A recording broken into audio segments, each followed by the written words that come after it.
অনেক দিন থেকেই আমাকে কোশ্চেন করছিল অনেকেই যে আমাদের বাড়ির পোষ্যকে তো ভ্যাকসিনেশন করা আছে, তো রাজেশ দা তাহলে কি আমাদের রেবিস হতে পারে?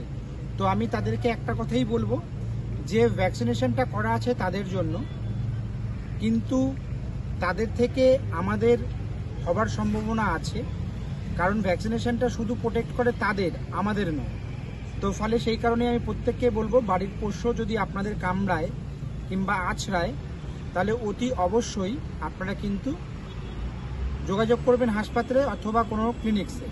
দয়া করে ভ্যাকসিনেশনটা 0 ডেজ এবং 3, 7, 14 এবং 28 এই ডোজ আপনাদের ভ্যাকসিনেশন নিতে হবে।